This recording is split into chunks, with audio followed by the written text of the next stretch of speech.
ये मेरा तीसरा पैरालंपिक था। मैं पिछले में भी आपसे मिला था, आपने मुझे बहुत मोटिवेट किया था, लेकिन शायद इस बार भी थोड़ी कसर रह गई। मैं रियो पैरालंपिक में भी चौथा था, टोक्यो में भी चौथा था, इस बार पेरिस में भी चौथा हो गया सर। तो ये 4 नंबर मेरे से कुछ ज़्यादा ही प्रेम में है, तो मैं इसी 4 नंबर को शायद मोटिवेशन में लेता हूँ, तो सोचता हूँ कि अगला मेरा चौथा पैरालंपिक होगा।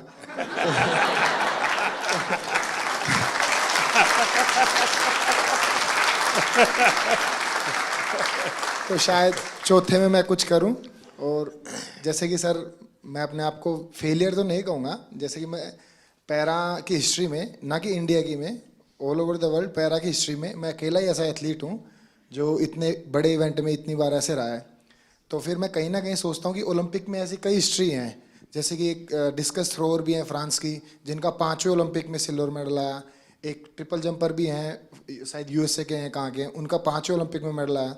तो शायद मैं फिर अपने आप को ये भी मोटिवेशन देता हूँ कि तू पहला एथलीट पैरा वर्ल्ड में बनेगा जो सबको मोटिवेशन देगा कि भाई जब उसने चौथे में जीता था तो तुम लोग पहले में क्यों हार मान रहे हो। यहाँ कुछ एथलीट्स ऐसे हैं, जैसे कि ये गुड़िया है, ये 4th हैं, काफ़ी लोग 4th हैं, तो ये निराश हो रहे हैं। तो मैं इसमें भी थोड़ा ठीक फील कर रहा हूँ कि इनके कोचेस ऐसे कह रहे हैं, उसको देख लो। मतलब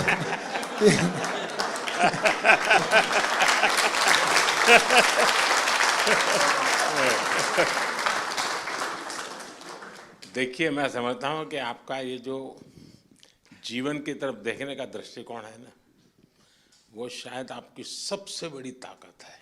आप तो एक नया लॉजिक निकालो कि मैंने दुनिया को इतना दिया है कि मेरे रहते हुए अब तक 9 लोगों को आगे किया है मैंने, चौथे पर रह करके।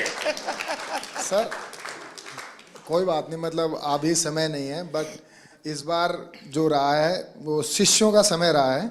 हम 3 एथलीट हैं ऐसे जो अपने शिष्यों को सपोर्ट कर रहे हैं। तो देवेंद्र भाई साहब हैं, इनके शिष्य का गोल्ड आया है, और एक और है सोमन राणा है, उनके शिष्य का ब्रॉन्ज आया है।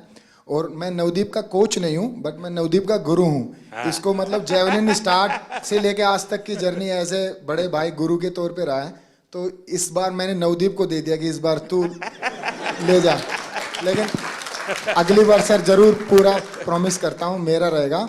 और सर बीते 3 ओलंपिक जितने भी पैरालंपिक मैंने देखे हैं, उसमें मैंने ये फील किया है कि जैसे कि सभी लोग बात करते हैं ये कंट्री इतनी बड़ी है, तो एक्सपेक्टेशंस पहले लेके जाते हैं, बहुत तगड़े गेम्स होंगे, बहुत तगड़े गेम्स होंगे। लेकिन सर मुझे ऐसा बिलीव है, अगर इंडिया 2036 का ओलंपिक पैरालंपिक करवाती है तो मुझे नहीं लगता धरती का उससे तगड़ा इवेंट कहीं पे हुआ होगा। तो सर हम उसमें पूरी कोशिश करेंगे कि बुढ़ापे में भी देवेंद्र भाई साहब को एक आइडल मानते हुए, अपने 8 गोडों को बचाते हुए उसमें कोशिश करेंगे उसमें भी खेल पाए। नहीं, आपका जीवन के तरफ देखने का एक दृष्टिकोण है, ये अपने आप में बहुत ही इंस्पायर करने वाला है कि भाई मैं आगे भी कुछ करूंगा और करके रहूंगा। मैं आपको बधाई देता हूं। Thank you sir. VK news, राष्ट्र के नाम।